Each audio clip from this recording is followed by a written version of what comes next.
8h16 sur Europe 1, l'heure de retrouver Sonia Mabrouk et son invité ce matin, le professeur Axel Kahn, généticien et président de la Ligue contre le cancer. Bienvenue à vous et bonjour Axel Kahn. Bonjour Sonia Mabrouk. C'est un vrai faux suspense, usant et lassant, il faut le dire, avant les annonces ce soir d'un probable reconfinement en Ile-de-France et dans les Hauts-de-France. On a l'impression, Axel Kahn, d'un retour à la case départ. Est-ce que c'est le cas? Je crois, mais je me suis décidé à ne plus commenter les retards d'origine uniquement politique de la prise des décisions qui s'imposent d'un point de vue sanitaire. Je suis le président de la Ligue contre le cancer, on en reparlera. L'épreuve subie par les personnes malades qui ont des maladies chroniques graves du fait de la surcharge hospitalière, de l'importance des foyers hospitaliers, ce sont des épreuves terribles, qui laisseront des séquelles, qui laisseront des gens au tapis, et j'ai assez à faire, quelle que soit la décision des politiques, pour aider les personnes concernées du mieux que je le peux. Cela dit, si je faisais une analyse, on va dire, de la gestion politique de la crise sanitaire, alors je n'entrerai pas dans le détail. Mais cette analyse serait très sévère. On a compris, donc votre avis, le bénéfice sanitaire du reconfinement, Axel Kahn, à venir, est-il plus important que le coût social, le coût économique, le coût psychologique, le coût psychiatrique que l'on va payer? Aujourd'hui, le confinement est très difficile. Il est très difficile parce qu'on rentre dans la période de printemps. Être confiné au printemps, c'est pas exactement la même chose qu'être confiné en hiver quand il fait extrêmement mauvais, même s'il fait pas vraiment beau maintenant. D'autre part, comme on part d'un taux de circulation virale extrêmement élevé, on va être obligé de confiner pendant plus longtemps. Comme le taux de circulation est extrêmement élevé, la tension hospitalière est maximale absolument partout, les perspectives s'éloignent, et donc ce reconfinement aujourd'hui, on va dire à la dernière limite, le couteau sous la gorge, en dernière extrémité, est la pire des choses. Je vais vous dire... La pire des choses? Oui, je crois. La pire des choses. On ne peut pas faire autrement. Bien sûr. Mais c'était la pire des solutions. Je suis, moi, de tradition catholique, chrétienne, Pâques est relativement importante. Vous rendez-vous compte, Sonia Mabrouk, que parce que on ne s'est pas résolu à reconfiner un coup après Noël, à reconfiner un coup avec les gamins en vacances, en février, on va reconfiner au week-end de Pâques. Quand même. Vous voyez la belle affaire ?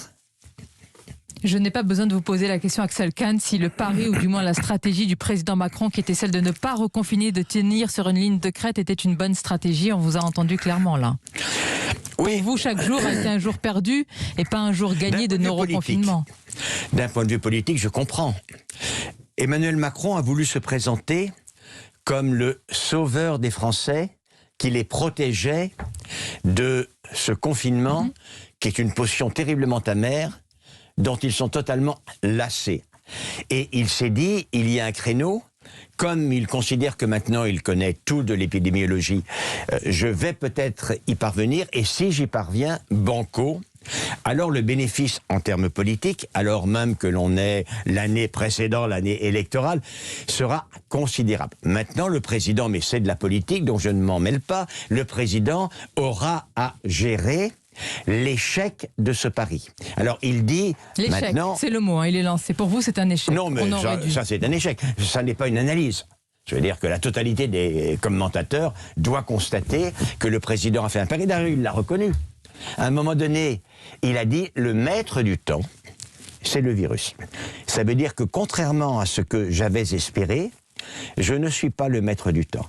Le maître du temps, c'est le virus. Alors là où la critique quand même, j'ai dit que je ne critiquerai pas, mais simplement une observation.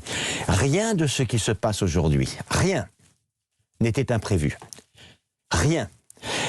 En réalité, depuis la fin du mois de décembre, même le milieu décembre, on est certain que le variant anglais va dominer sur toute l'Europe et notamment en France. Tout simplement parce qu'il est 1,6 à 1,7 fois plus infectieux. Et ça, c'est un mécanisme fondamental du vivant. On sait très bien qu'il y avait un taux d'incidence très important à l'Est et à l'Ouest qui, eux, ont confiné, ont pris vraiment des mesures extrêmement importantes. Et donc, on a pris le risque de ne pas baisser la circulation virale. Dans ces conditions-là, alors que l'on savait très bien qu'un variant beaucoup plus infectieux était certain de s'imposer. Donc, on ne va pas dire qu'on a été pris par surprise. J'ai entendu des discussions avec le Premier ministre qui indiquent qu'on ne pouvait pas prévoir une telle explosion des cas. Monsieur le Premier ministre, j'ai un infini respect, évidemment, pour votre fonction et la manière dont vous exercez le pouvoir. Mais ce que vous dites là est inexact. Non seulement on pouvait le prévoir, mais la plupart des spécialistes le prévoyaient. Et donc, la bonne stratégie était de continuer sur la lancée qui était la lancée du président Emmanuel Macron en octobre, c'est-à-dire que on fait tout pour essayer de diminuer la circulation virale, et ensuite, lorsqu'elle est basse, on maintient. Un dernier point, regardez l'Allemagne qui, elle aussi, connaît un rebond. Mais elle avait fait baisser sa circulation virale à 50 personnes contaminées par 100 000 habitants, le taux d'incidence. C'est pas pareil d'augmenter quand on est à 50 et d'augmenter quand on est à 235. C'est pas pareil. Axel Kahn, peut-être que cette stratégie de non-reconfinement n'était valable qu'en cas d'accélération de la vaccination, parce que c'est évidemment essentiel. Et en plus, nous attendons le verdict sur AstraZeneca aujourd'hui. Très sincèrement, le destin et la réputation de ce vaccin sont-ils entamés ?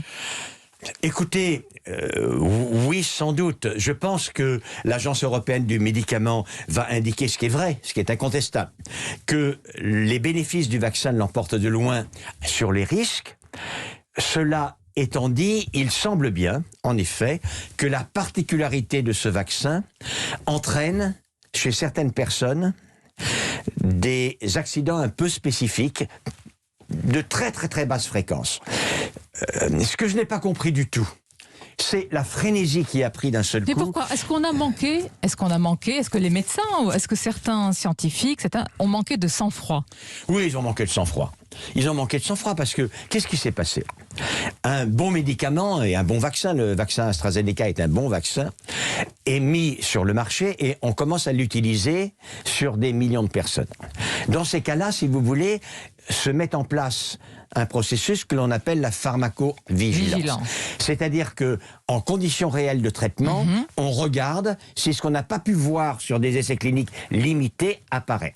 Là, on voit, je rappelle quand même, en Allemagne par exemple, 6 personnes atteintes d'une complication thrombotique extrêmement grave et une coagulation intravasculaire, 6 femmes, 1 homme, 2 meurent en quelques jours, plus de cas qu'il n'y en a habituellement en 1 an. Et donc, en effet, il peut y avoir quelque chose. Donc, dans tous les cas, dans n'importe quel médicament, dans ces cas-là, la pharmacovigilance exige que on fasse une pause pour y regarder plus près, je vais vous dire. Mais pourquoi alors la Grande-Bretagne ne l'a pas fait ? Ils vaccinent massivement avec cette AstraZeneca. Alors la Grande-Bretagne, il y a plusieurs hypothèses, je n'en sais rien. Vous me demandez, je n'en sais rien. Il y a 2 hypothèses. La Grande-Bretagne a peut-être, on va dire, tenu à rester extrêmement discrète sur des effets très minoritaires, c'est vrai, en considérant qu'il y avait un tel avantage à vacciner qu'il fallait avant tout pousser la vaccination. L'autre possibilité, c'est que la caractéristique du vaccin AstraZeneca, c'est d'être un vaccin vivant.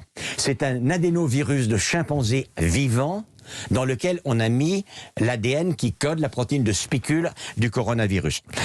C'est très difficile de standardiser totalement des lots d'un virus vivant, d'un vaccin vivant qui est produit en Corée, en Italie, en Belgique, en Grande-Bretagne, etc. Donc l'autre hypothèse, c'est qu'il s'agisse de lots différents et que certains lots entraînent plus particulièrement ces réactions inflammatoires. Je connais bien les vaccins, j'ai travaillé dans le domaine des vaccins. J'ai été directeur... Pendant de nombreuses années, en lien évidemment avec le laboratoire dans ce domaine. J'ai été directeur scientifique de Rhône-Poulenc-Rorer alors qu'il y avait Mérieux Pasteur dans notre portefeuille. Quand j'ai vu la fréquence avec laquelle il y avait ces syndromes grippaux un peu cognés, bénins mais un peu cognés, chez les jeunes personnes, j'ai été étonné. Parce que je ne me rappelle pas avoir vu un vaccin donnant cela. Mais enfin, peu importe, il marche bien, c'est vrai qu'il marche tout à fait bien. Cela étant dit, il faut bien évidemment se demander pourquoi. Alors maintenant, est-ce que c'est dramatique? Non, c'est pas dramatique. Non, parce qu'il y a d'autres vaccins Parce qu'il y a qui tout plein arrivent. d'autres vaccins qui vont arriver, qui sans doute posent moins de problèmes. Il faut vacciner, naturellement. Il ne faut pas que les gens... Au contraire, si un vaccin pose un petit problème et qu'on est amené à prendre toutes les précautions. Vous voyez, si par hasard, ce vaccin entraînait des thromboses chez des jeunes femmes sous pilule, parce que la pilule, elle aussi, entraîne une hypercoagulation. Évidemment, la conséquence, c'est qu'il ne faudrait pas vacciner avec AstraZeneca des jeunes femmes sous pilule. Et donc, évidemment qu'il faut y regarder. Que des collègues... Ah, très bien. Donc, l'Agence européenne du médicament, très certainement tout à l'heure en donnant son aval, peut dire pour certaines catégories de population... Voilà, absolument, ça c'est important. Elle peut le faire, mais on est dans le processus normal de la pharmacovigilance. Et certains de mes collègues qui sont excités tout plein, je ne comprends pas. C'est à bon entendeur. Je voudrais qu'on conclue avec votre livre, Axel Kahn, intitulé « Et le bien dans tout ça ». Parce qu'il y a une réflexion très importante dans ce livre autour de la mort, notre rapport à la mort. Mais c'est une réflexion finalement sur la vie, votre expérience de vie est très importante. Nous sommes loin aujourd'hui de reprendre une vie normale. S'il y avait un mot, un encouragement ce matin pour nos auditeurs et nous tous, quel serait-il? L'encouragement principal, c'est qu'il est sûr qu'on va continuer à vivre, il est sûr que l'on va continuer à pouvoir être heureux, il est sûr que l'on pourra continuer à aimer, éventuellement à faire des enfants et à construire différemment. Mais en effet, il y a des modifications qui seront importantes. Et ce qui est singulier dans cette pandémie, ça n'est pas tellement qu'elle soit sévère, oui, elle est sévère, mais tous les siècles, il y a des pandémies, il y en a toujours eu et il y en aura, il ne faut pas se faire d'illusions. C'est que cette pandémie sévère, sérieuse, rencontre un état de la société, une fierté dans le développement, un refus total de l'acceptation de la mort qui fait que la réaction sociétale du monde entier a créé ce que nous connaissons.